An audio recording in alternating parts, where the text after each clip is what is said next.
I pray that you'll be with us tonight. You'll take all the distractions out the room, and that you'll open our hearts to you, dear Lord, and you'll let us to really learn and soak in what our message is tonight, dear God. And I pray over our schools and this whole world and everything that's going on, dear God, that you're just with us and that you let us know you're there, dear God. And thank you. In your name we pray, amen.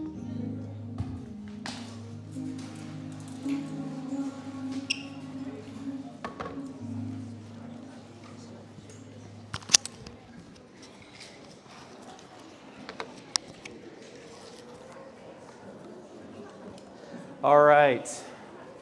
Guys, thanks for being here tonight. We're going to start a new series. For the next few weeks, we're going to take a look at the crowd. You're like, what are you talking about? What does that mean? All throughout Scripture, when Jesus is walking on the earth, there's usually a crowd around him. And there are people that are there for different reasons and different motives.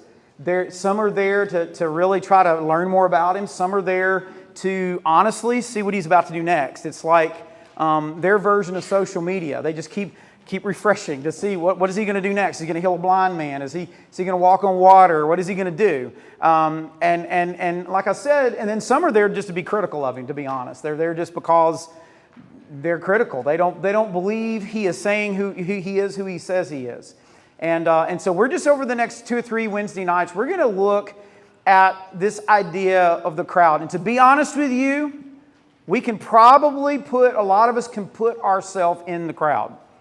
If Jesus were here tonight in the flesh and he was talking to you, you might be a person in the crowd that you're like, okay, is he really who he says he is? Or maybe, yeah, I want to get to know him better to see if he's worth following more.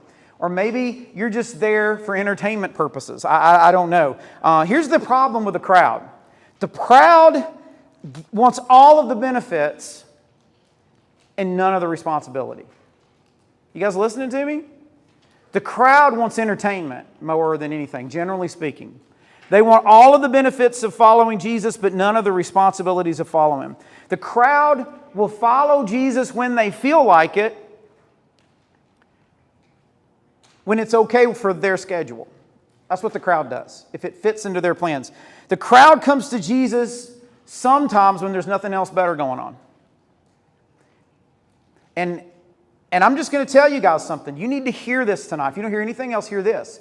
Jesus is calling you out from the crowd. I don't mean like he's calling you out like saying bad things to you. He's literally saying, I don't want you to be like the crowd. I want you to be committed and follow me. I don't want you to be here for other reasons other than for us to have a relationship. Jesus wants to move you from the crowd to a disciple, to someone who's committed. He's calling you and me to a deeper level of him. And for many of us, we're totally cool with the way things are now.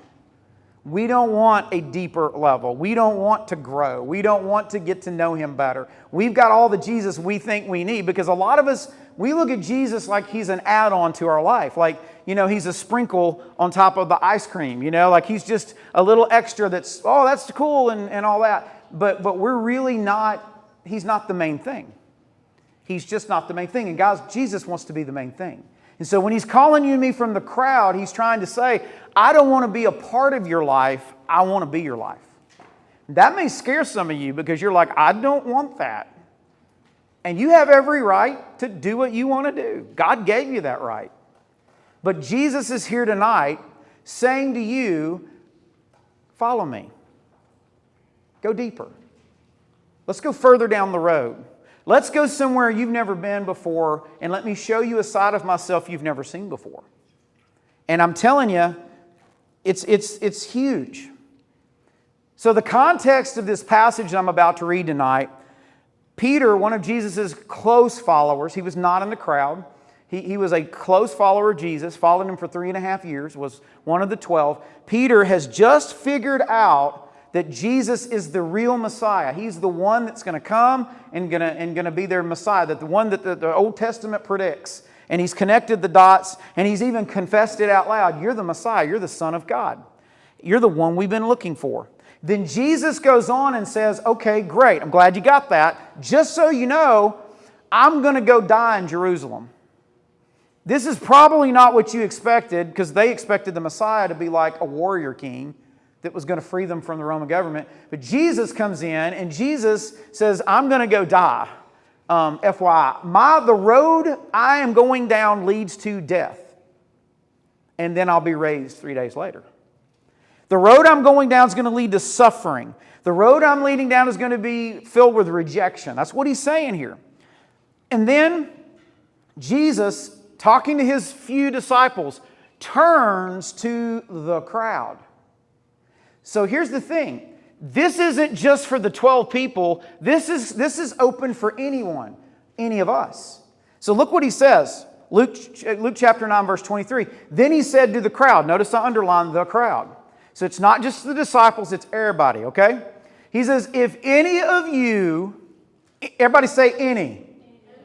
It doesn't matter where you're coming from. It doesn't matter who you are. It doesn't matter what you've done. It doesn't matter what color you are. It doesn't matter what side of town you live on. It doesn't matter what your reputation is. It doesn't matter if you're smart or not so smart, or athletic or not so athletic, rich or poor. It does not matter. If any of you want to be my follower, here's what you do. He says, you've got to give up your own way.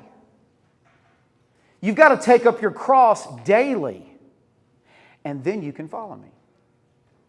And then he goes on and says, if you try to hang on to your life, you're going to lose it. If you try to hold on to your life, you won't be able to hold on to it. It's going to be taken from you. You're going to die. You're going to lose it. And then he goes on and says this. He says, but if you will give up your life for my sake. This is not giving up on your life. This is giving up your life for Jesus' sake. You give up things. You sacrifice. You will save it. The way to save your life is not to cling to it, but to give it up. Give it to God. And he says, and what do you benefit if you gain the whole world, but yourself is lost and destroyed? Some Bible translations say, what does it profit a man if you gain a fortune, but you lose your soul in the process? Your soul is the most important thing in your life. Probably the thing you're neglecting the most is the most important thing in your life. Your soul, who you really are. The only thing you're going to take to heaven with you when you die, or to the next stage of life, you know. The Bible teaches it's heaven or hell. Those are the options. You're only going to be able to take it. You won't be able to take your money, your accomplishments, anything, your soul. And it's the thing that we just don't think about, that we don't work on, we don't grow. And so in this passage, Jesus gives us three quick things that it's a picture of what it looks like to be committed. Okay? So if you're here tonight and you're wanting to step out of the crowd and really go deeper with Jesus, here's what he says you've got to do. The first thing is this: you've got to deny yourself. Number one, deny yourself. What does that mean to deny yourself? It means to give up your own way. You're saying, I will please God and not myself. I will place Jesus' glory above my own glory. That's what it means to deny yourself. Deny yourself doesn't mean to put yourself down and say, I'm dirt and nothing, and have low self-esteem. That's not what this means. This just means you're giving up control. It means you're saying, God, you run the show. You're not my co-pilot, you're my pilot. I'll be in the back, you're in the front, you drive this train, I'm going where you want me to go, no matter what. That's what it means to deny yourself. And let's go back and look where he says it. He says, he said to the crowd, if any of you, remember this goes for any of us, if you want to be my follower, you must give up your own weight. You must deny yourself. Y'all, this is talking about denying also sin in our life. We've got to say to sin, you know what, my selfish desires, they got to go out the window. Because they're going to get in the way of me following Jesus. This means saying no to sin. This means saying no to ungodly attitudes. This means saying no to unhealthy relationships, or no to self-indulgent things that we acquire. It means saying no to things that waste our lives and time. This means saying no to pleasures that sap our spiritual strength. Y'all, we say yes to a lot of things that are not necessarily evil, but they take away our margin in our brain to even have time to go to God. I hear this all the time from people. Brent, I just don't have time to pray. Go back and look at your phone and see how much time you spent on the phone last week and tell me you don't have any time to pray. We, and I'm going to say we, I'm included, spend way too much time on things that don't matter. How many times do we need to see Will Smith slap Chris Rock? I mean, how many times? How many times? Like 40? I mean, how many times? We're just doing stuff and filling our lives with stuff that don't matter. And Jesus says you've got to deny yourself. People say, hey man, you do you. You ever heard that expression, you do you? Here's the thing. Jesus says you can't do you.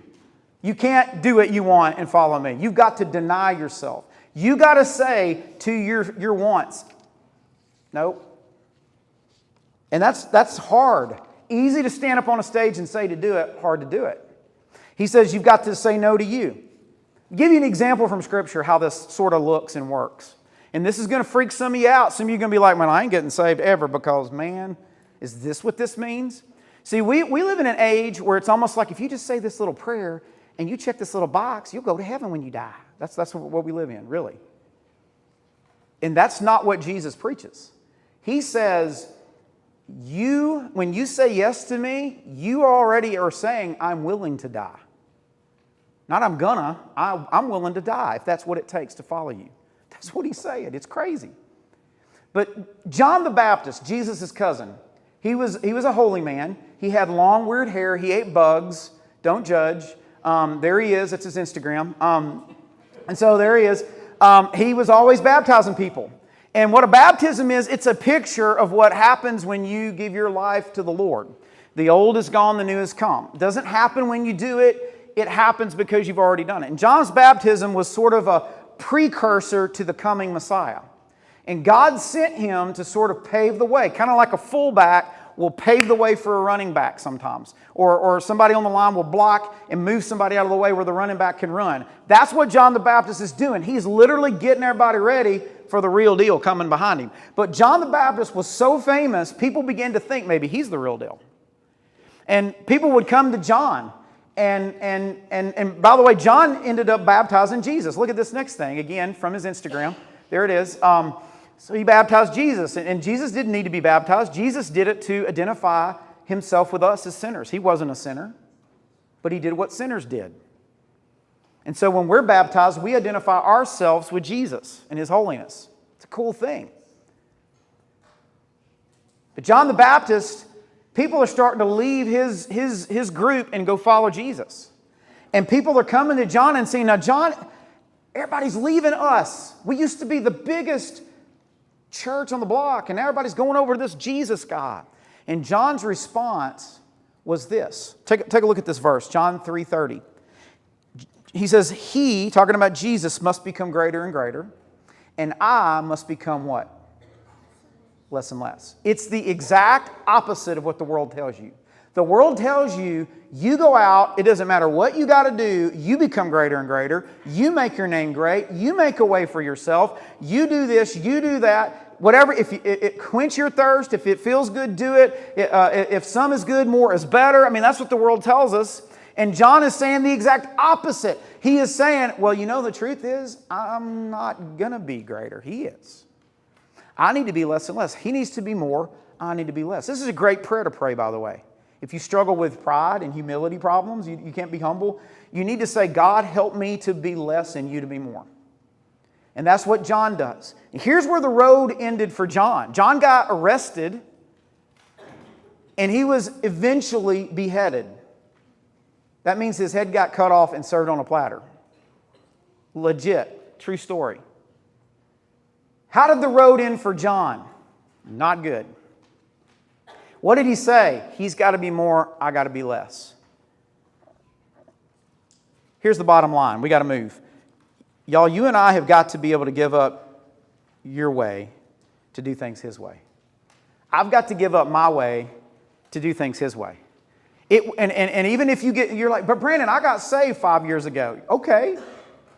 You still got to give up your way to do things His way. You can be saved and decide, you know what, I'm going to do things my way for a while and get over here and get distracted. And you may be going to heaven one day, but I can tell you, you're not taking anybody else with you. And you're going to be shocked at what little you know about the God of heaven because you could have learned about Him and grown with Him. But you and I have got to give up our way to do things His way. So the first thing Jesus says, if you want to step out from the crowd, deny yourself. Y'all, that's not popular. That doesn't feel good. But that's what he says. The second thing he says, and this doesn't feel good either when you understand what he means. He says, you've got to take up your cross daily.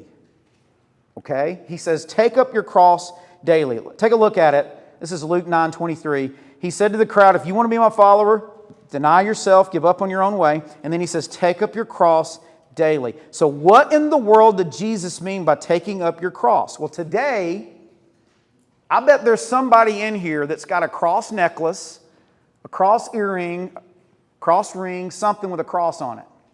It's a religious symbol. When we hear that, we think, oh, cool, crosses. When Jesus' original audience heard that, they had an entirely different perspective on this. This was a cross back then was a form of capital punishment. It meant when you take up your cross, you're going to die. That's what it meant. It didn't mean, oh, I have these crosses on my wall, look how pretty they are. It meant, I am going down a road that's going to lead to my death. Jesus is basically saying, if you're going to really say you're a follower of me, where am I going? To Jerusalem to die. Where are you going? Down a road that's hard? Down a road where people aren't always going to like you? Down a road where people are going to be critical of you? Down a road where there are tough days ahead?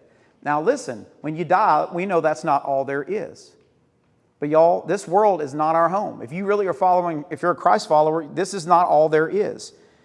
Jesus is saying, once a person carried their own cross, they were heading for a destination of death. I mean, that's not cheery, you know, but that's what he's saying. And he says you've got to do it daily. Now listen, this is not getting saved daily.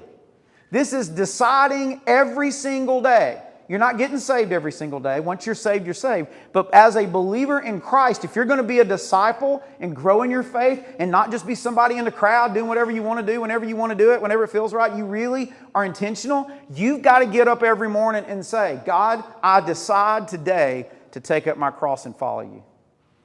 Whatever that looks like. Skylar, come on up here for a minute. I asked Skylar a minute ago if he would come give me a hand with something. I want to illustrate something. And I don't know how this is going to go. We have not rehearsed this. He has no idea what he's about to do. I'm going to saw him in half. I'm joking. Okay. So, dude, been working out. Yeah, me too. Anyway, I'm going to give you some things, okay? And I'm not trying to really, I know some of these could be symbolic. I promise I'm not trying to get crazy symbolic with this. I'm just going to give you some stuff. I'm going to see if you can hold all of it. Okay? You ready? Can we give him a hand? Okay, you're doing good. You're doing great. You're doing great. Okay, you ready? Okay, that's great. All right.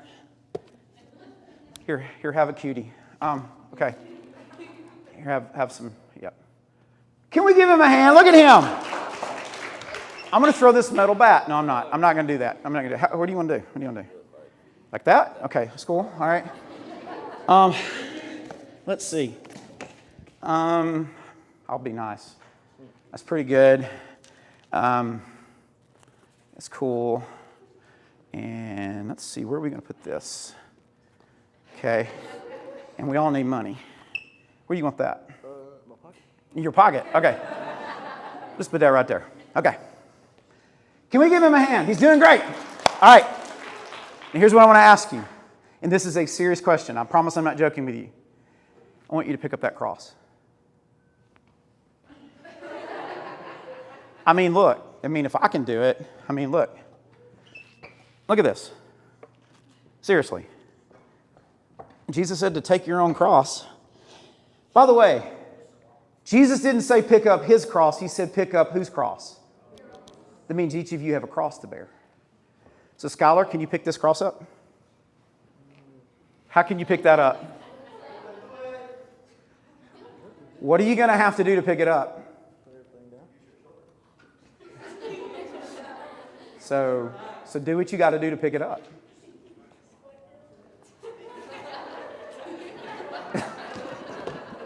This is great. It's like going to a sporting goods store. All right. Very cool. All right. That's fine. Okay. All right. And wow. Can we give him a hand? Look at you. Okay. I'm illustrating a point. Y'all listening? Some of us can't carry our cross because our hands are too full. Y'all getting it? All right, man. Give him a hand. He did great. That's super. Super. Better yet, write this down. I must let go of my life before I can take up my cross. Okay? Y'all, here's the deal. We don't want to let go. We don't want to let go. This is defining me. Whatever this is for you, I got something for me. I get my identity from what I do, and that's honestly not good. You don't get your identity from what you do. You get your identity from who made you. I know this is painful. You've done this for so long. But some of us don't have enough room for God to get a word in. You and I cannot carry our cross daily. So here's what we do. We take breaks from this. Some of us are on an indefinite break from carrying our cross. And we're carrying around everything else. And here's the other thing. We haven't even talked about the pain we're carrying around. Some of us are carrying around hurt and pain. The devil loves it because you and I are carrying around resentment and wounds. And I'm telling you, it's tough to carry the cross and go down the road Jesus is going down when you already feel like you're hurting and dying in the inside. But you and I've got to let go of our lives before we can take up our cross. So now that you know this and you saw this, hopefully verse 24 will make a little more sense. Take a look on the screen on your handout. Jesus says, if you try to hang on to your life, you will what? Does that not make sense now? But if you give up your life, for my sake, you'll save it. And what do you benefit if you gain the whole world and you lose your soul in the process? Listen, I want to tell you guys something. Don't misinterpret this to mean all I need to do for the rest of my life is sit in a church and read a Bible all day. If you will give God this stuff and you will carry this, you will be shocked at what God will give you back in the right perspective, in the right order. Do you think God doesn't want you to have a life? No, He is the definition of life. God doesn't want you to be a monk in a monastery. He wants you to live in the community you're in. He's not saying be a hermit. He's saying you got to let go and put Him first. Some of us are trying to squeeze God in, and God's like, I'm too big to be squeezed in. I got to go first. Y'all, Jesus is saying we aren't just to deny ourselves, we're to die to ourselves. That's what He's basically saying. You take up your cross, you're going down a road that leads to death. Here's the last thing, okay? You've got to deny self, die to self, and then the third thing, then you can follow me. See, some of us are trying just to follow God, and we're not denying ourselves. We're doing what we want when we want, and then we're wondering, why can't I ever get focused on God? Why does God seem so distant? Well, here's the deal. You haven't done step one and dealt with yourself, and step two, where you let go of this and make room for God. I mean, take up your cross. So He says, that's what He says, to the crowd. If you want to be my follower, deny yourself, take up your cross, and then you can follow me. And He meant the way to death. When we do these baptism videos, and I'm just going to say this, and I'm not trying to point anybody out, it's just kind of what we do. Sometimes we're not thinking about it. When somebody ever tells me their story, whether it's a baptism video or just one-on-one, and they say, and I came to Christ, and now my life is perfect, and everything's great, and I know I'm going to go to heaven when I die. Well, it's true, you're going to go to heaven with your die, but if you're telling me your life is great, you've not been very far down that road with Jesus. Because going down that road is the narrow road, it's the hard road, and it's the road that is not popular. It is a hard thing to follow God, y'all. It's hard. You have to choose it daily. It has to be intentional. You can't just sort of become a Christian. You've got to choose to follow Christ. I mean, that's what He's saying here. And that's the truth. Jesus in another passage paints it this way. We're almost done. Look at John 15 on your handout. It'll put this up on the screen. Jesus is trying to tell you up front what you need to expect if you're going to follow Him. He's not threatening anybody. He's just being real. He says, if the world hates you, remember it hated me first. And he's talking to his followers here. He's not talking to the crowd, he's talking to his followers. And he says, if the world would love you as one of its own if you belong to it, but you're no longer part of the world. You're not part of the crowd anymore. I chose you to come out of the world, out of the crowd, so it hates you. Y'all don't expect everybody to get excited when you follow Jesus. And they may be excited when you pray a prayer and get saved and get baptized, but when you really live your faith out, there's going to be some people that they're not going to like it. They're not going to get it. They're going to tell you you need to tone that down, dude. That's what they're going to say. And that's what he basically says. And then he says, do you remember what I told you? A slave is not greater than his master. Since they persecuted me, naturally, they're going to persecute you. And if they had listened to me, they would listen to you. Y'all, the call to follow Jesus is to follow him to the very death every day. Every day. That's the call. All right? So let me ask you guys a question. Does this describe any of us? Where are you at? I can't answer that for you. But where are you at with Jesus? Are your hands too full to even give him a thought? I mean, I love you guys. I'm proud of you for being at church tonight. It's awesome that you're here. That's a great step in the right direction. But what about Sunday? What about Thursday morning? What about tomorrow morning, third period? I mean, I don't know. I'm just pull that out at random. I'm just telling you, that's what this is. This is not a thing you leave behind when you graduate high school. This isn't take up your cross while you're a teenager, and once you're an adult, you don't have to do that anymore. This is a lifelong deal. And it is not easy. And you're not earning your way to salvation. Jesus paid the way. What you're doing here, if you're going to grow in your faith, it's going to be tough. It's going to be hard. But you got to deny yourself, take up your cross, and then you can follow me. And Jesus says this in Luke 14. He says this, don't begin until you count the cost. Like, don't try to even come follow me until you know what that means. You know? And he says, so you can't become my disciple unless you give up everything. That's what he's saying. Guys, I want to give anyone here tonight that wants to take that step out of the crowd a chance to do it. And no one has to, okay?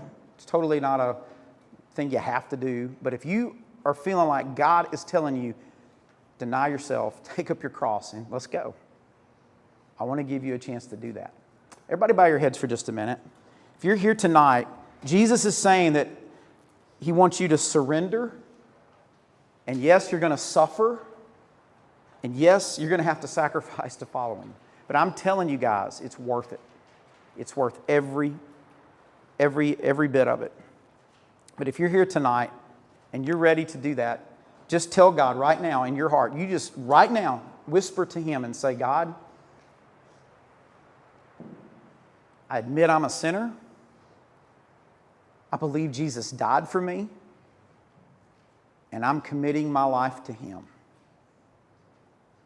I'm going to take up my cross and I'm going to follow you for the rest of my life. If you prayed that prayer, we played this song with every head bowed, every eye closed, nobody standing. I want you to come down and I want you to say, I prayed that prayer. That's all you got to say. You don't have to explain yourself, defend anything, prove anything. You're just saying, I am taking up my cross.